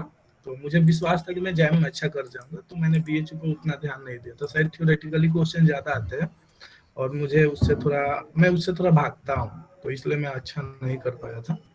लेकिन तुम लोगों ने काफी बेहतर किया, तो इसलिए मैंने सोचा कि जो तुम गाइड कर सकते हो वो मैं नहीं कर सकता, क्योंकि मैं जैम के लिए स्पेशली बना हूँ। तो मैं जैम में ISI के लिए करा सकता हूँ, बट थोड़ा BHU का नॉलेज उतना नहीं था। तो अच्छा हुआ कि तुम लोगों ने गाइड किया, और इसके लिए बहुत बहुत धन्यवाद तुम तीनों को। और तुम लोग भी अच्छा करो, और क्या। और सर, जो आपके पास पढ़ा है ना, उसके लिए कुछ नहीं है, इतना कंसिस्टेंट डेवलप हो जाता है ना। और खास करके संतोष सर से सीखने को ये मिलता है कि संतोष सर इतना मल्टीटास्किंग है कि हम लोग को भी लगता है एक साथ बहुत कुछ कर सकते हैं, हार नहीं माना जा सकता है। और आपसे सर, आप तो शशि सर तो दिन भर पढ़ा सकते हैं, तो हम लोग भी पढ़ सकते हैं 3-4 घंटा 5 घंटा। तो जो बोला यहाँ पे कि 2 महीना में किया जा सकता है कि नहीं, वो शशि सर से जो कांटेक्ट में होगा डेफिनेटली वो फील करेगा कि 2 महीने का 1 महीना भी कर सकते हैं पढ़े शशि सर के जैसा। तो कर सकते हो। अरे मतलब मैं आज से नहीं, मैं 10 साल से कर रहा हूँ, मतलब मैं 10th के बाद से ही कर रहा हूँ। इनफैक्ट तो पहले तुम लोग बताया था ना, मैं 10वीं के बाद से घर से पैसे नहीं दिए आज तक, अब देता ही इनफैक्ट। तो ऐसा है, अगर तुम सोचते हो तुम कर सकते हो तो कर लोगे, ये वाला सीन है। तो हो जाता है, मतलब हमने किया है, मैं तो मतलब ऐसे ही किया हूँ, पढ़ता रहा, ऐसे चलता रहा। मैं ना BHU की तैयारी इसलिए भी नहीं कराता हूँ, मुझे विश्वास रहता है कि मेरे बच्चे कर लेंगे, मेरे स्टूडेंट कर लेंगे, क्योंकि मैं इतनी कंसिस्टेंसी ला देता हूँ, उतना उनमें कॉन्फिडेंस दे देता हूँ ना, कि उनके लिए हर एक चीज इजी लगने लगता है मेरे अकॉर्डिंग। अब ये तुम लोग बेहतर बतलाओगे कि ये सच है या झूठ है। मुझे लगता है कि मैंने बिल्कुल सच है सर। बिल्कुल सच है सर, ये ये झूठ सर नहीं बहुत सर, कॉन्फिडेंस आपसे डेवलप जितना होता सीखे है सर, मतलब आप दोनों से जितना सीखे वो शायद ही हम लोग कभी नहीं सीखे थे। कंसिस्टेंसी, पेशेंस रखना, प्रिपरेशंस का स्ट्रेटेजी कैसे तैयार करना, टाइमिंग कैसे स्टडी मतलब पढ़ाई में इन्वेस्ट करना, ये सब काफी सीखे हैं सर। ये 1 साल काफी बेनिफिशियल रहा है।